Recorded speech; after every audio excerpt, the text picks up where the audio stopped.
जी अस्सलाम वालेकुम कैलाश, उम्मीद करता हूँ खैरियत से होंगे। और आज का जो लेक्चर हमारा है कारवान टेक्स्ट बुक बॉटनी का पेपर ए, उसमें चैप्टर नंबर 5 है fungi.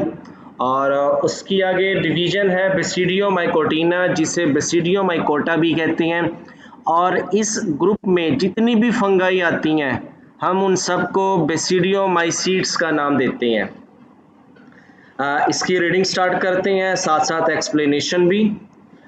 Basidiomycotina are fungi in which the perfect state spore are Basidiospore। जी तो इस पहली लाइन में ये बता रहा है कि Basidiomycotina के अंदर सेक्सुअल रिप्रोडक्शन भी पाई जाती है, जिसकी वजह से इनके अंदर perfect state of spore, it means that they produce sexually. ये जो बेसिडियोस्पोर हैं ये सेक्सुअल प्रोसेस के जरिए प्रोड्यूस होते हैं, इनके अंदर सेक्सुअल रिप्रोडक्शन भी है। और दूसरा ये हम इन्हें परफेक्ट फंगाई भी कहते हैं। And these are produced externally on basidia. यहाँ पे जैसे पहले भी एक ग्रुप की जनरल रिप्रोडक्टिव स्टेजेस में एक्सप्लेन हुआ था कि यहाँ पे क्या होगा कि बेसिडिया देखें, इससे पहले जो हम लोगों ने एस्कोमाइकोटिना में एस्कोमाइकोट्स को भी हमने पढ़ा, वहाँ पे क्या था कि एस्कोएस्कस जिसकी जमा एसआई थी, उसके इनसाइड स्पोर प्रोड्यूस थे। मैंने वहाँ पे एक डायग्राम आप लोगों को दिखाई थी कि भाई बेसिडिया के अंदर हम लोग ये देखेंगे कि उस बेसिडिया यानी वो जो उनकी फ्रूटिंग बॉडी है अंदर स्पोर बनेंगे, बन के वो बाहर डेवलप होंगे। कि basidia produce externally on basidia.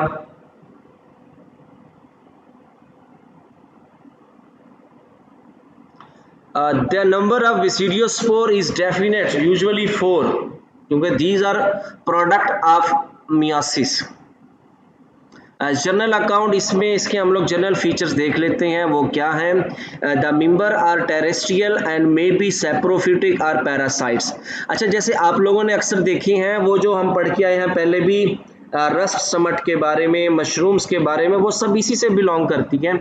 Saprophytic भी हैं, पैरासाइट्स भी हैं। The saprophytic species are found on wood, litter, dung और वेट लीव्स। ये इन ऑर्गेनिक मैटर के ऊपर पाए जाते हैं। The parasitic species are found on many angiospermic plant, specially the cereals rust and smut. देखिए, सीरियल क्रॉप्स के ऊपर, गंदम के ऊपर, मकई पे, मेज पे, वीट पे, अदर जो सीरियल क्रॉप्स हैं उनके ऊपर रस्ट और स्मट ये अटैक करती हैं। पैरासिटिक स्पीशीज हैं बेसिडियोमाइकोटिना से। तो हम लोग इन्हें क्या कहेंगे कि these are parasitic species where these का सीरियस डैमेजेस। जैसे आप लोग फर्स्ट ईयर बायोलॉजी के अंदर भी इनको देख चुके हैं, इस बीएससी लेवल पे भी ये क्या करते हैं, बहुत ज़्यादा लॉस का सबब बनते हैं।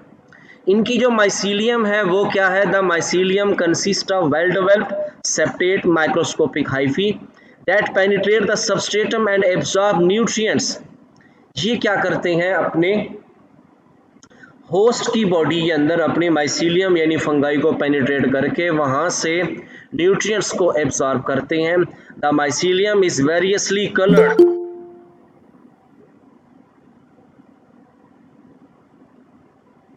The mycelium is variously colored and often spread out in a fan-shaped growth.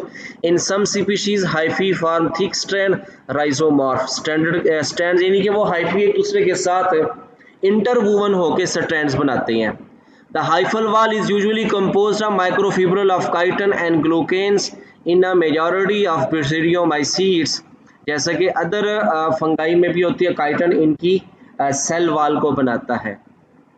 Number 4 feature है the hyphal wall is usually composed, 4 point है the hyphal cell contain all the typical cellular organelles. क्योंकि ये भी eukaryotes हैं तो इनके अंदर भी क्या है कि जो टिपिकल सेल के अंदर double membrane bounded, single membrane bounded, non membranes organelles जैसे अदर यूकैरियोटिक सेल के अंदर होती हैं, सेम एज इनके अंदर भी वो मौजूद होती हैं। नंबर 5 है इसका जनरल कैरेक्टरिस्टिक्स का, द हाइफी। नंबर 5 है the hyphae composing in mycelia. Mycelia क्या है, माइसीलियम की जमा है। In basidiomycetes are septate, hyphae septate है।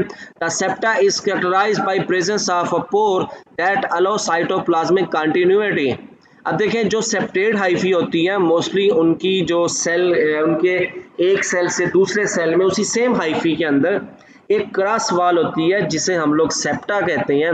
उस सेप्टा के अंदर क्या होते हैं, माइक्रोपोर्स होते हैं जिनकी जरिए एक सेल से दूसरे सेल के अंदर साइटोप्लाज्मिक फ्लो होता है। अगर एक सेल को न्यूट्रिएंट्स चाहिए होते हैं that are present in other cell, तो वो वहां से मूव करके इस सेल के अंदर मूव करके आते हैं। उसके बाद है the septum is characterized by a donut like or barrel shaped swelling in the center of septal wall surrounding the central pore। अब देखें इसके अंदर देखें वाल के सेंटर में तो पोर होगा, ठीक है, सेंट्रल पोर होगा, उसके आसपास क्या होगी, स्वेलिंग होती है, ठीक है। सच सेप्टम इज कॉल्ड डाई जी। अच्छा पहले मैं इसको अपर लाइन को एक्सप्लेन कर लूं कि इनकी जो सेप्टा है, ठीक है, उसकी सेंटर में जो पोर है उस पोर के आसपास क्या होगा, स्वेलिंग होगी, ठीक है, बैरल शेप्ड। तो उस स्वेलिंग की वजह से ना उसकी खास मार्फोलॉजी बन जाती है और उस स्वेलिंग की वजह से हम उसकी क्रॉस वाल को, उसके सेप्टम को, उसके सेप्टा को क्या नाम देते हैं, उसे कहते हैं द डॉलीपोर सेप्टम। अब ऐसा पोर बना हुआ है कि जिसके दोनों तरफ क्या है, स्वेलिंग है, इसे हम क्या नाम देंगे, डॉलीपोर सेप्टम का नाम देते हैं। और the mycelial may be primary, secondary, tertiary according to the phase of development. अब जैसे ही स्पोर से जो हाइफी डेवलप करेगी वो प्राइमरी है, फिर उससे मजीद आगे ग्रोथ चलेगी, ठीक है, और उससे फिर आगे इस तरीके से ग्रोथ, यानी कि एक से दूसरी ग्रोथ, दूसरी से तीसरी, चौथी, ऐसे ग्रोथ फैलती चली जाती है। और माइसीलियम यानी हाइफी क्या करता है, सराउंडिंग एरिया को कवर कर लेता है। तो उनकी ग्रोथ डेवलपमेंट की फेजेस के हवाले से माइसीलियम की ग्रोथ को भी हम लोग क्या कहते हैं, प्राइमरी, सेकेंडरी, टर्शरी का नाम देते हैं। ये हो गई इसकी, नीचे उन्होंने इसको एक्सप्लेन भी किया है, उसको भी हम लोग देख लेते हैं। प्राइमरी माइसीलियम और होमोकैरियोन, फिर डाइकैरियोन है। प्राइमरी माइसीलियम और homokaryon, it develop from the germination of basidiospore. यानी देखें होमोकैरियोन क्या मतलब है कि एक ही तरह का जेनेटिक मटेरियल होगा। अब आपके पास एक स्पोर है, ठीक है, उसका जैसा भी जेनेटिक मटेरियल वो स्पोर ने ग्रो करेगा, उससे जो माइसीलियम, जो हाइफी बनेगी, सबके अंदर वैसा ही जेनेटिक मटेरियल होगा, वो क्या है, होमोकैरियोन है। सेकेंडरी माइसीलियम क्या होती है, सेकेंडरी जब उसकी आगे मजीद उसकी ग्रोथ इंक्रीज होगी, the mycelium, primary mycelium give rise to secondary mycelium, the development of secondary mycelium usually involve in a, अच्छा यहाँ पे मैं एक्सप्लेन करता चलो, बाद में हम इसको रीड करते हैं। इसमें क्या होता है कि जब इनके सेल्स के दरमियान खास तौर पे क्लैंप कनेक्शन बनता है, प्लाज्मोगैमी होती है, तो कैरियोगैमी फौरन नहीं हो जाती। तो उसमें क्या होगा, कैरियोगैमी से पहले दो तरह के जेनेटिक मटेरियल होंगे, दो तरह के न्यूक्लियस होंगे, ठीक है, तो इसे हम क्या कहते हैं, सेकेंडरी माइसीलियम और dikaryon. involve an interaction between two compatible homokaryotic mycelia. This phenomena is called dikaryoticization. The secondary mycelium show centrifugal growth and form basidiocarp each year. Ji, second point को आप लोग रीड करें और फिर इसमें से अपना क्वेश्चन पूछें। ये थोड़ा सा टेक्निकल पॉइंट है, आप लोग इसको रीड करें। सेकेंडरी माइसीलियम और डाइकैरियोन को अगेन आप लोग रीड करें।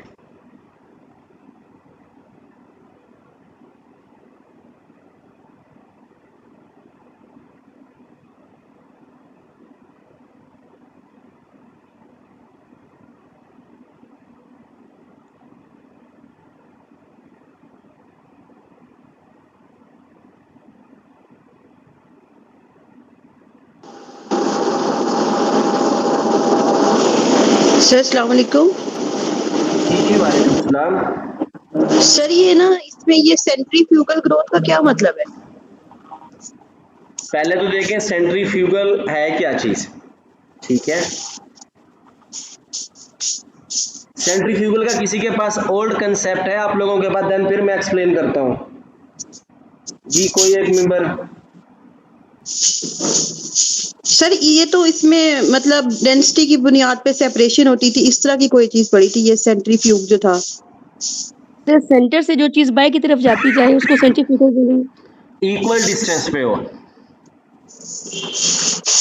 देखें एक सेंट्रल पॉइंट है, ठीक है, सेंट्रल पॉइंट है, ओके, उस सेंट्रल पॉइंट से ना ऑल डायरेक्शंस के अंदर उसकी इक्वली ग्रोथ होती जाएगी और बाद में यही ग्रोथ फिर किसका सबब बनती है, उसकी फ्रूटिंग बॉडी बनाने में। इसे कहते हैं क्या कहेंगे, इसे इसे कहते हैं centrifugal pattern of growth.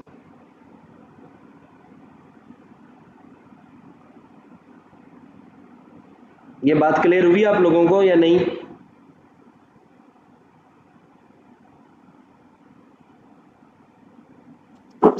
Ji sir, हो गई है।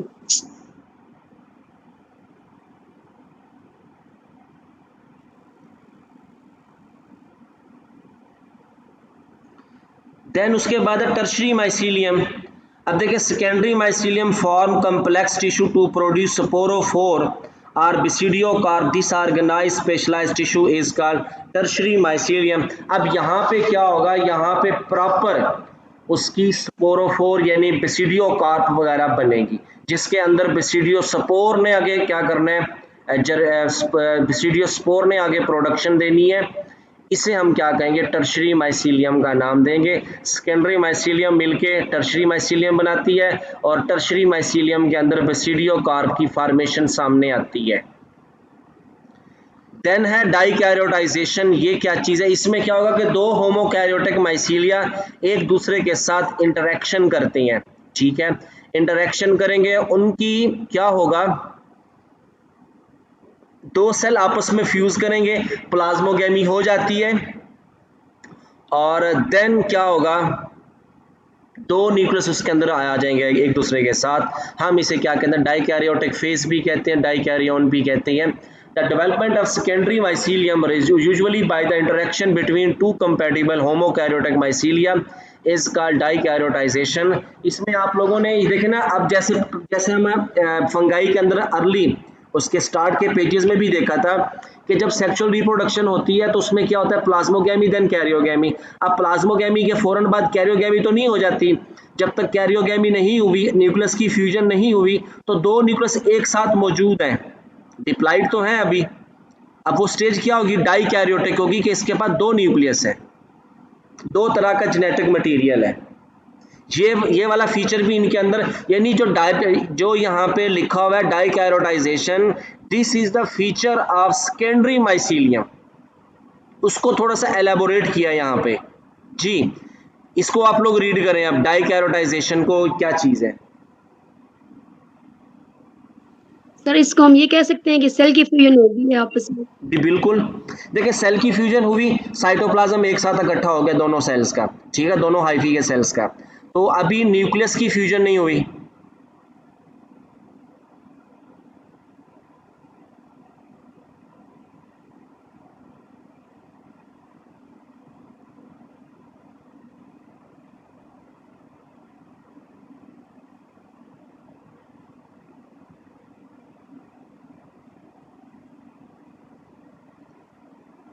देन आगे है इसमें क्लैंप कनेक्शन।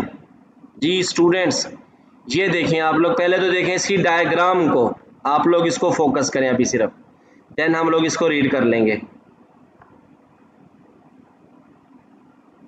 देखें इसकी डायग्राम को देखें,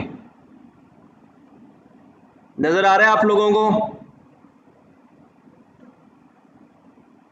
हेलो जी सर। अब यहाँ पे देखें, ये ए है हमारे पास, डाइकैरियोटिक है, एक एक न्यूक्लियस एक्स है, एक न्यूक्लियस वाई है। ये पहला क्लियर हो गया आप लोगों को, ए पोर्शन। जी सर। ये कुछ मेंबर थे जो पहले भी अक्सर ये एक्सप्लेन पूछते थे, ये डिस्कस करते थे। नादिया मलिक है एक, और दूसरी कौन थी, आई थिंक अनीसा भी थी। ये इस पॉइंट को अक्सर एक्सप्लेन करते थे। वहाँ शुरू में तो सरसरी से एक्सप्लेन किया था, लेकिन यहाँ पे अब इसको बाकायदा डायग्राम के जरिए स्कीमेटिक एक्सप्लेन किया गया। इस पॉइंट को आप लोग नोट करें, जो पहला ए है डाइकैरियोटिक है। देन आगे क्या होगा कि यहाँ से एक उसकी जो लेटरल ग्रोथ होगी हाइफी की, ठीक है, लेटरल ग्रोथ होने के बाद फिर क्या होगा, देन आगे जो दूसरा न्यूक्लियस है वो उस क्लैंप के अंदर मूव करके जाएगा, ये अपनी तरफ से क्या करेगा, डिवीजन करेगा न्यूक्लियस, ये अपनी तरफ से क्या करेगा, डिवीजन करेगा। डी में देखें x से x की डिवीजन हो रही है, y से एक दूसरा y बन रहा है। डी के बाद ई डायग्राम है, यहाँ पे वो क्लैंप ने जाके उसी हाइफी के साथ कनेक्शन भी बना लिया, ठीक है, और 2 से 4 न्यूक्लियस भी बन चुके हैं। देन यहाँ पे जहाँ पे क्लैंप स्टार्ट हुआ था, बी में देखें ये वाली जगह जहाँ से क्लैंप स्टार्ट हुआ था, यहाँ से क्या हो जाएगा, इसका सेप्टा बनेगा। जब सेप्टा बनेगा, दो न्यूक्लियस क्या हो गए, अलग अलग हो गए, ठीक है, दो न्यूक्लियस क्या हो गए, यहाँ से अलग हो गए। और आगे देखें जी में आप लोग कि जेनेटिक वेरिएशन यहाँ पे आ चुकी है।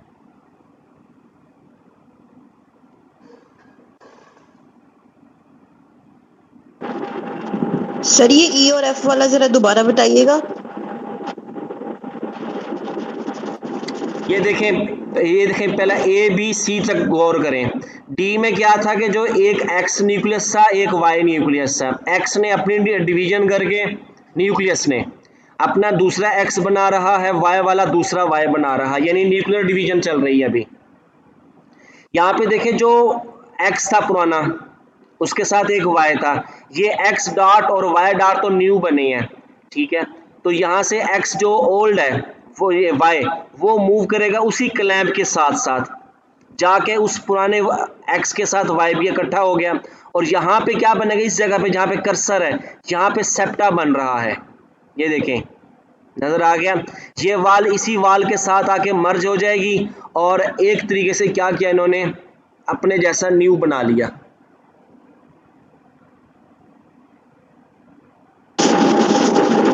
ठीक हो गया सर। अब इसको रीड करते हैं, मजीद एक्सप्लेन करते हैं इसको। देखें क्लैंप कनेक्शन है, it is a mechanism found in many basidiomycetes. The basic aim is to ensure that sister nuclei arising from division of dikaryon become separated into two daughter cell.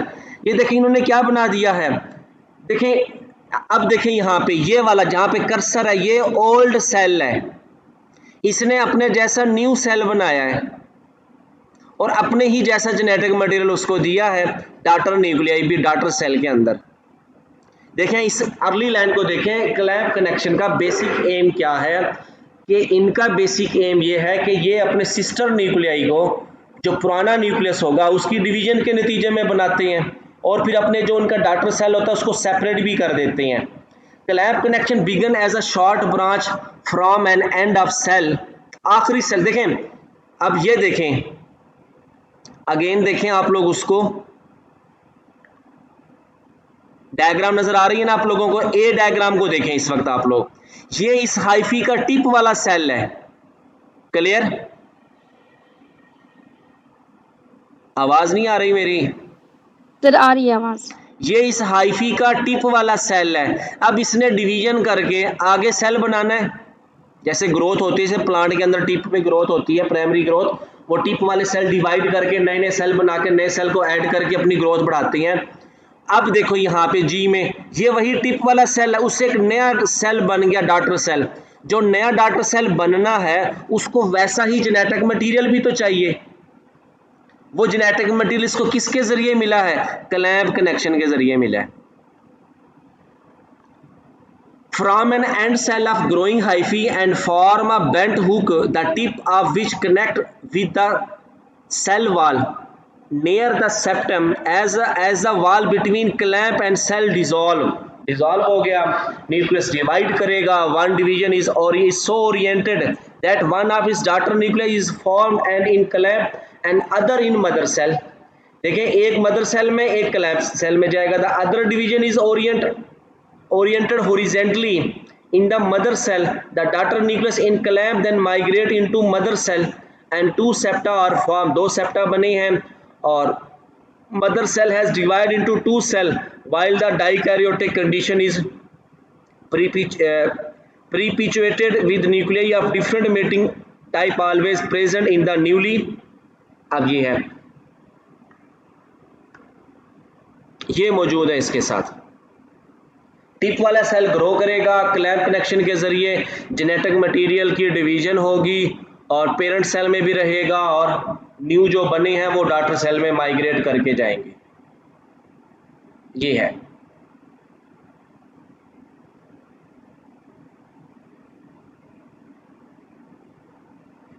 इसमें दो बार division हुई है, एक x की और एक Y nuclei की, क्योंकि ये डाइकैरियोटिक है, पेरेंट सेल सर में भी इसमें रहेगा फायदा क्या और हुआ, डॉटर सेल इक्वल में भी जाएगा। डिस्ट्रीब्यूशन जी हुआ, पूछें।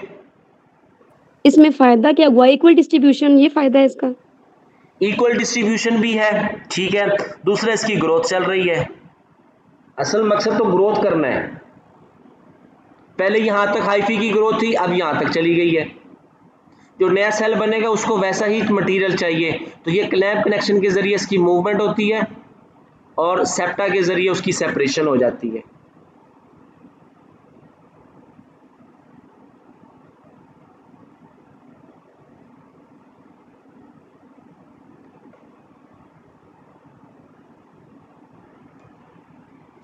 क्लियर हुई ये चीज आप लोगों को? जी सर। जी सर, हो गई है।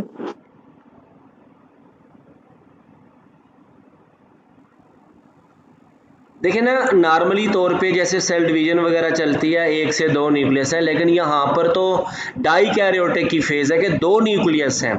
अब दो न्यूक्लियस को क्या करना है, दो न्यूक्लियस से आगे नया जो सेल बनना है वो भी डाइकैरियोटिक होना चाहिए।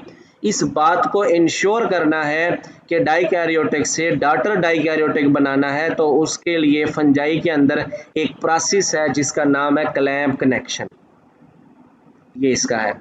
रिप्रोडक्शन है, बेसिडियोमाइसीट वेजिटेटिव रिप्रोडक्शन भी करते हैं, एसेक्सुअल भी करते हैं, सेक्सुअल भी करते हैं। वेजिटेटिव में किसके जरिए करते हैं, vegetative reproduction means of reproduction by budding and fragmentation of mycelium, ये दोनों हैं।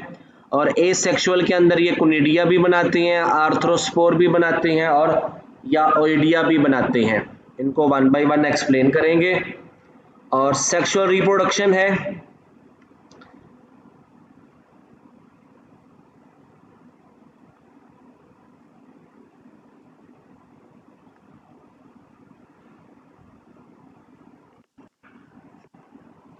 सेक्सुअल रिप्रोडक्शन में क्या है कि the sex organs are absent in most of the basidiomycetes are known only in uredinales, किसके अंदर ये पाए जाते हैं, and are known only in uredinales है, रस्ट में ये पाए जाते हैं, आम बाकी के अंदर मोस्ट बेसिडियोमाइसीट के अंदर ये एब्सेंट है, ठीक है। These are not very well developed in rust as well as that are represented by spermatia and receptive hyphae। जिस हाइफी ने आगे सेक्सुअल रिप्रोडक्शन करनी है उसके ऊपर स्पर्मेटिया भी डेवलप करते हैं। However the plasmogamy, karyogamy and meiosis do take place in all the basidiomycete. देखिए सेक्सुअल रिप्रोडक्शन जो भी फंगाई है जिसके अंदर सेक्सुअल रिप्रोडक्शन होती है उसमें पहले plasmogamy, then karyogamy and then meiosis होती है ताकि हैप्लॉइड स्पोर बन सकें। तो ये बेसिडियो के अंदर भी यही सीक्वेंस पाई जाती है इसकी सेक्सुअल रिप्रोडक्शन के। The plasmogamy take place by various method and result in dichirotization। अच्छा, यहाँ पे डाइकैरोटाइजेशन लाजमी होती है बेसिडियोमाइसीट्स के अंदर।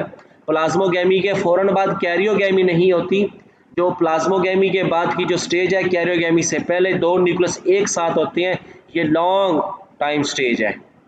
देन कैरियोगैमी होगी और मियासिस किसके अंदर होगी, बेसिडिया के अंदर, और बेसिडिया के अंदर स्पोर बन के उसकी टिप पे आके ग्रो करते हैं। बेसिडियम एंड बेसिडियोस्पोर्स देख लेते हैं कैसे ग्रो करता है। The basidium is the organ in which karyogamy and meiosis take place. देखिए बेसिडियम बना है, उसके अंदर भी दो न्यूक्लियस हैं प्लाज्मोगैमी के बाद। देन इसी बेसिडियम के अंदर कैरियोगैमी होगी, मियासिस होगी और स्पोर फिर कहाँ जाके ग्रो करेंगे, बेसिडियम की सरफेस पे आके ग्रो करेंगे। Take place in Basidiomycotina, as a result of which generally 4 basidiospore are produced on the surface of basidium. A typical basidium is club shaped and originate as a terminal cell of binucleate hyphae which becomes separated from the rest of hyphae by a septum। देखें, अब जो एक typical basidium है जो कि आखिरी cell से बनता है, आखिरी सेल स्वेल करेगा, बेसिडियम डेवलप करेगा, सेप्टा बनेगा, उसी सेम हाइफी के रेस्ट ऑफ द सेल से वो क्या होगा, एक सेपरेट पोर्शन होगा उसकी टिप के ऊपर ग्रो करेगा। The two nuclei within a basidium fuse and fusion nucleus undergoes meiosis to produce 4 haploid nuclei. In the meantime, 4 small outgrowth called stigmata are pushed out at the top of basidium. The tip of stigmata enlarge and form the basidiospore initial. The content of the basidium migrate into the basidiospore initial. Diagram देखें आप लोग, ये है इसकी hyphae. Clear हो गया। Clamp connection बना के 2 न्यूक्लियस इसको दे देंगे, 2 इसके पास आ गए। देन क्या होगा, यही वाला जो टिप है ये ग्रो करेगा, ठीक है, स्वेल करेगा। 2 न्यूक्लियस इसके पास है, टिप वाला सेल स्वेल करके क्या बनाएगा, बेसिडियम बनाएगा। इसी बेसिडियम के ऊपर 4 आउटग्रोथ होंगी। अंदर क्या था, 2 न्यूक्लियस की वजह से फ्यूजन हुई, एक डिप्लॉइड न्यूक्लियाई बना, उसमें मियासिस होगी, 4 न्यूक्लियाई ग्रो करेंगे, अपने ऊपर थिक वाल बना के किस में आ जाएंगे, इन स्टिग्मेटा में, और 4 बेसिडियोस्पोर हमें उसके टिप पे नजर आएंगे। यानी क्लैंप कनेक्शन का मतलब क्या हुआ कि ये हमें ग्रोथ में भी हेल्प करता है, साथ साथ ये हमें रिप्रोडक्शन में भी हेल्प करता है। समझ आई आप लोगों को इस बात की? जी sir. The basidiospore is typically unicellular basidiospore क्योंकि these are the product of meiosis। Uninucleate है, हैप्लॉइड स्ट्रक्चर है। The basidiospore vary in shape from globose, oval, elongated to sausage shape, यानी तकरीबन ये गोल बेसवी शक्ल के होते हैं। And form colorless to pigmented in color, white, cream, green, yellow, orange, pink, brown, purple और black। ये उनका कलर बाद में पिगमेंट्स की वजह से आ जाता है। The wall of basidiospore is composed of 5 wall layers and have germ pore in them through which the basidiospore germinate। ये इसकी बेसिडियम की वाल के बात कर रहा है कि यहाँ से ये ग्रो करेंगे, ग्रो करने के बाद ये उस स्टिग्मेटा में आएंगे, स्टिग्मेटा के अंदर न्यूक्लियस आके वहाँ पे वो स्पोर बना के एक आउट ग्रोथ के तौर पे हमें नजर आएगा, जैसे ये आप लोगों को नजर आ रहा है। देखें ये टिप वाला सेल है, सेल क्या है, डाइकैरियोटिक है। इसी ने आगे एक और डाइकैरियोटिक सेल बनाना है, तो ये क्या करेगा, क्लैंप कनेक्शन करेगा। क्लैंप कनेक्शन में आके जो टिप वाला सेल होगा ये स्वेल करेगा, बेसिडिया की शेप में जाएगा, आ गई है सीक्वेंस इसकी रन होगी। सर ये टिप्स पे बनेंगे, विद एन बेसिडियो कार्प नहीं बनेंगे? नहीं, बेसिडियो कार्प बाद में बनेंगे। ये तो बेसिडियम है ना, एक से यानी ये एक से ज्यादा, जब ये बेसिडियम एक से ज्यादा बने हुए होंगे ना, उनको कहेंगे बेसिडियो कार्प। अभी सिर्फ ये एक बेसिडियम का बताया है, अब इसके साथ तो 20-25 बेसिडियम और बनते हैं आसपास, तो वो होगा बेसिडियो कार्प। सर मैं ये कह रही हूँ कि ये कोनिडिया की तरह टिप्स पे बनेंगे, इनके अराउंड फ्रूटिंग बॉडी नहीं होगी? ये जो बेसिडियम बने हुए हैं ना, ये उस फ्रूटिंग बॉडी के अंदर है, और फ्रूटिंग बॉडी का नाम बेसिडियो कार्प है। सर आप देखिए जरा, अभी जो आपने ये पैराग्राफ पढ़ा इसमें क्या लिखा हुआ है? बोले क्या लिखा हुआ है? In the meantime, 4 small outgrowth called stigmata are pushed out at the top of the basidium। नहीं सॉरी इसके ऊपर एक लाइन लिखी हुई है जिसमें उन्होंने कहा है कि उसके सरफेस पे बनेगी ये। ठीक है, ये तो उसकी जो बेसिडियोस्पोर है ये इसकी बेसिडियम की सरफेस पे ग्रो, उस पे जर्मिनेट या ग्रो करते हैं। तो मैं भी यही कह रही हूँ ना कि ये कोनिडिया की तरह बेसिडियम की सरफेस पे बनेंगे या इनके बाहर वो होगी फ्रूटिंग बॉडी? ये सब फ्रूटिंग बॉडी के अंदर है, बेसिडियम के ऊपर है। ये देख लें, इसको मैं यहाँ से आपको एक्सप्लेन भी कर देता हूँ। ये जो हमने अभी रीड भी करना था, बेसिडियो कार्प क्या है, देख लें, पहले इसको रीड कर लें, देन फिर क्वेश्चन आंसरिंग करते हैं।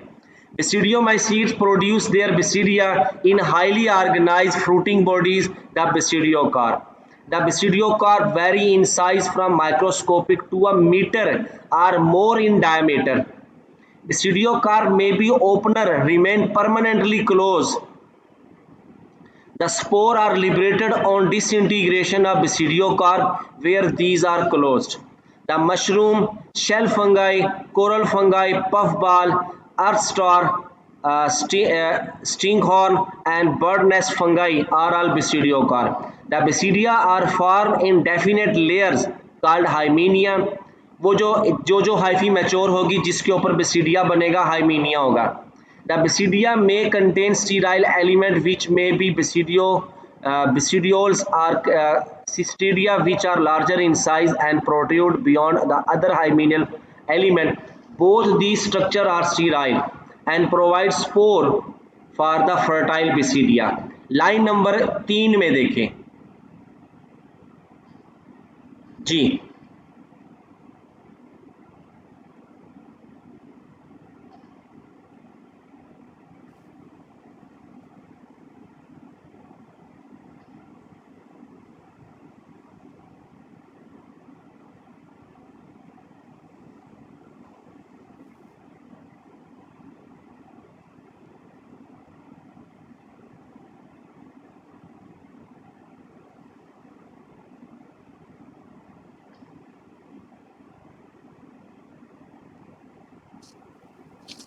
बात क्लियर हुई इसमें. देखें ना, जितने भी ये बेसिडियम होंगे ना, बेसिडिया वगैरह, ये एक दूसरे के साथ इकट्ठे होंगे. इकट्ठे होने के बाद ना एक क्लोज स्ट्रक्चर बनाएंगे. जैसे मशरूम खुंबी वगैरह बनाते हैं, उसके ऊपर एक अम्ब्रेला लाइक स्ट्रक्चर होता है. वो जो अम्ब्रेला लाइक स्ट्रक्चर है इसका, वो इसका फ्रूटिंग बॉडी है, वो इसकी बेसिडियोकार्प है. उसके अंदर की तरफ क्या होंगे, सारे ये हाइमीनियम वगैरह होंगे जिनके ऊपर ये स्पोर ग्रो करते हैं. सही है जी.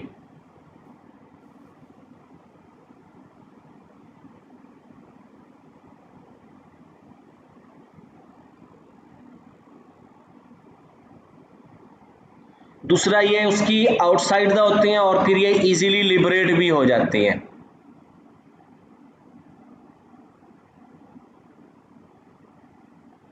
सर. फिर आउटसाइड कहाँ से आ गई आपने? अभी तो कहा है कि उसके अंदर है, या वो परमानेंटली क्लोज है या फिर ओपन है.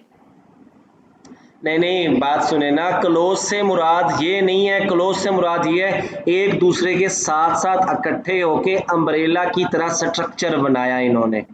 क्लियर हो गई यहाँ पे बात. और उसके अंदर क्या चीज़ है, सारे ये हाइमीनिया जिसे हम क्या नाम दे रहे हैं, बेसिडिया वगैरह ग्रो किए हुए हैं. अब यूं समझे ना, आपके पास ना एक से ज्यादा क्या है, हाइमीनिया पड़े हैं, आपने उनका ढेर बना दिया, उनके ऊपर एक अम्ब्रेला रख दी, ये इसकी बेसिडियोकार्प बन गई. सही है जी. शायद आगे डायग्राम होगी यहाँ पे मशरूम की, वहां से मैं दिखा भी देता हूँ. देख लेते हैं कहीं पे ये पड़ी होगी डायग्राम. नहीं है सर. हाँ, ये इस एगेरिकस में है. 210 पे. ये पड़े हैं सारे.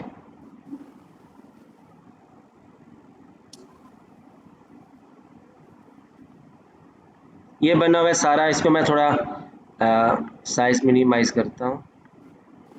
ये सारा इसका बेसिडियोकार्प है. ये जितना, ये देखें जहाँ पे कर्सर नजर आ रहा है, सारा ये क्या है, इसका बेसिडियोकार्प है, क्लोज स्ट्रक्चर है.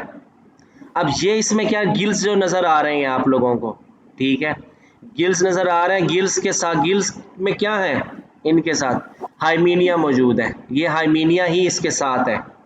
और उसी हाइमीनिया के ऊपर कौन ग्रो किए हुए हैं, बेसिडियोस्पोर ग्रो किए हुए होते हैं.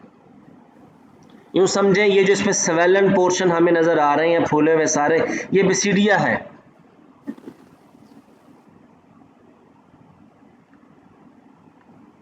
ये पूरी जो ऊपर अम्ब्रेला लाइक स्ट्रक्चर है, ये बेसिडियोकार्प है, फ्रूटिंग बॉडी है. ये इसे पाइलस उसकी आउटर सरफेस को कहते हैं. ये कंप्लीट क्या है, ये बेसिडियोकार्प है. ये जो यहाँ पे लाइनें हमें नजर आती है ना काफी सारी, यहाँ पे ये बेसिडियम होते हैं. उन बेसिडिया की लेयरिंग वगैरह होंगी, उनको गेल्स एनुलस ये नाम दे देते हैं हम लोग.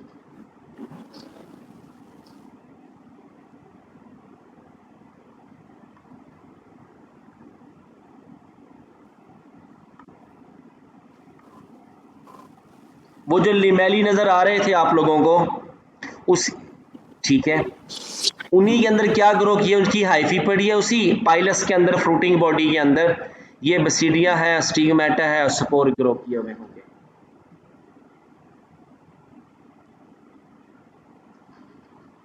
ये मजीद आगे उसकी डिटेल है। सुने, ये सारा जो स्ट्रक्चर ये देखें इस वक्त स्क्रीन पे, ये सारा जो स्ट्रक्चर है ना इस वक्त ये मौजूद है उन गिल्स के साथ, यहां पे मौजूद है ये सारा स्ट्रक्चर इस जगह पे। अब बताएं,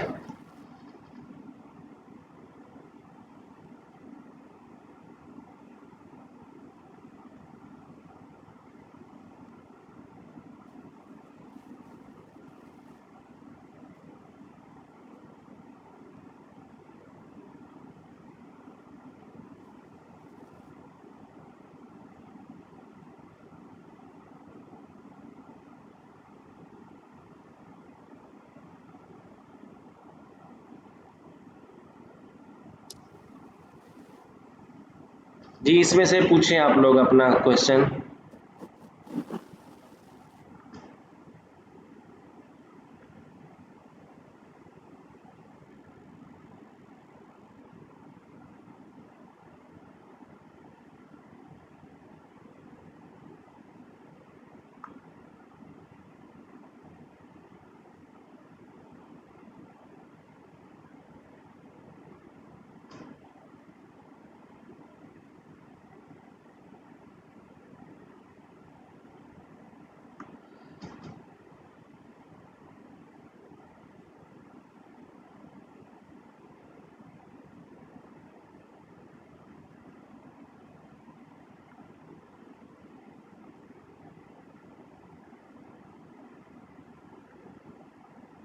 जी आप लोग ना यहाँ तक इसे कवर आज इसे रीड करोगे, कोई भी होता है आप लोग उसको क्वेश्चन वगैरह फिर आप लोग पूछेंगे या शेयर करेंगे।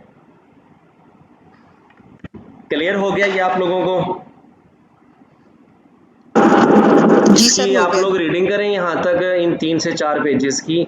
बस्टिडियो माइकोटिना में क्लैम्प कनेक्शन हो गया, जो मेन इसका इंपॉर्टेंट है, जनरल अकाउंट फीचर्स हैं इसके, इसे आप लोग इसको रीड करें। और इसकी वीडियो अपलोड करता हूँ थोड़ी देर में, मीकोर वाली भी मैंने अभी बना ली थी, अपलोड करनी है। और साथ में आज का जो जीके का पोर्शन होगा एक टॉपिक, वो भी मैं आप लोगों के साथ एक्सप्लेन करता हूँ। आप लोग अपना ख्याल रखिएगा। कल हमारा लेक्चर होगा, टॉपिक होगा कल हमारा एस्ट्रीलेगो का, बड़ा इंपॉर्टेंट है ये, और कल इसको हम लोग एक्सप्लेन करेंगे। आप लोग अपना ख्याल रखिएगा, कल लेक्चर होगा हमारा इंशाल्लाह। अल्लाह हाफिज़।